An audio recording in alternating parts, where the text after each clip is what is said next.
graphing inequalities. So first of all, let's talk about this word inequalities.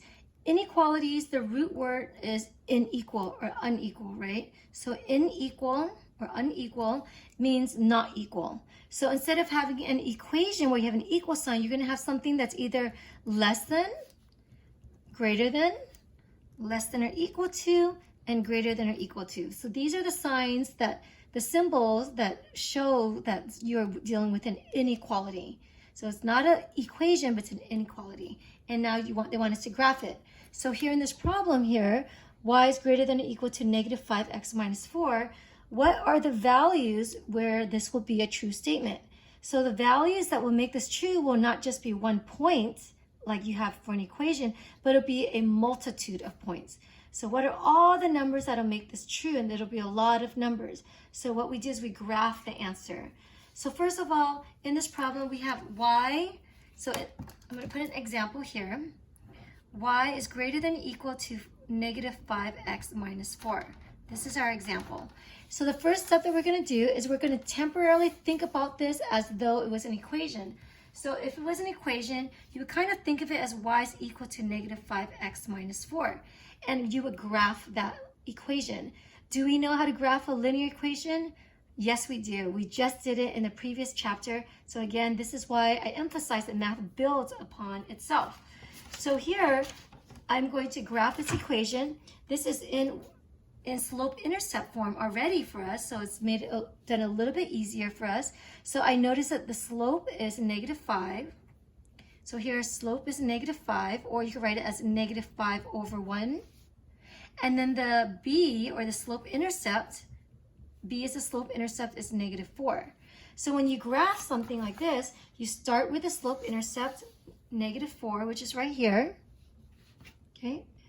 And then you start with the slope-intercept, and then you do the slope to find the next point. So negative 5 over 1 means that you go down 5 and to the right 1. Remember, the numerator is the up and down, and the denominator tells you the sideways. So the numerator is down 5. So I can go 1, 2, 3, 4, 5, and then 1 to the right. So that tells you the steepness of this line by giving you the next point. So here, I'm going to go ahead and graph this. So on Alex, you'll be able to draw a much nicer line than what I'm doing. But you're going to graph this, and this goes on. I put arrows to say this goes on forever on both sides. All right. Now, the next question is this dotted or solid? So notice this is an equal sign. So equals means that I just draw that line. This line represents y is equal to negative 5x minus 4. But I'm not wanting to graph this. I'm wanting to graph y is greater than or equal to this. So notice that this is a greater than or equal to. So greater than or equal to means that it does include this line itself. So if it's a greater than or equal to or a less than or equal to, you want to draw a solid line, like what I just did right there. However, if it was strictly greater than or it was strictly less than without an equal sign, then you want to draw a dotted line. So a dotted line, so you just go dot, dot, dot, dot, dot. You just draw a dotted line. On Alex, you have that option, draw a dotted line, which represents that your solution will not include that line. But right now, because it's a greater than or equal to, then my solution does include the dotted line itself. The last step is, which side do you shade? Do you shade the left side or the right side? So remember, the question is, what are the answers in which y is greater than or equal to negative 5x minus 4? So here, what I'm going to do is I'm going to test some points. So here, I notice this line. I'm going to pick a point either to the right or to the left of the graph. And I'm going to ask myself, that point, does that point make the statement true or false? If it's true, then I know that every point on this side is going to be part of the graph. If it's false, then I would say that the other side is going to be graphed. So one of the sides are going to be shaded. One of the sides is going to be shaded when in our final answer. So what's the easiest point to pick on a graph? So work smarter, not harder. I think the easiest point to pick is 0, 0, right? So I'm going to test the point 0, 0. So I'm going to test the point 0, 0. So my x value is 0 and my y value is 0.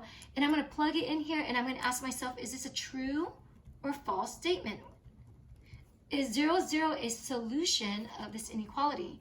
So I'm going to plug it in. 0 is greater than or equal to negative 5 times 0 minus 4. Well, negative 5 times 0 is just 0. 0 minus 4 is negative 4. So 0 is greater than or equal to negative 4. Is this true or false? Is 0 bigger than negative 4?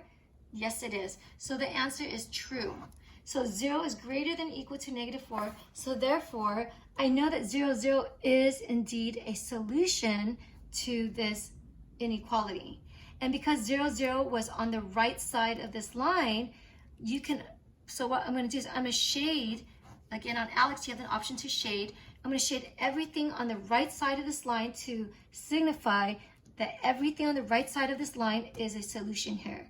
And if you like, go ahead and pick another point here. Here's another point. So here is 4, 5. If I plug 4, 5, x is 4 and y is 5 into this inequality, I guarantee you that you will get a true statement. However, if I pick a number to the left of this line, say I pick the number, say here's negative 6 comma negative 6, here's my x and y.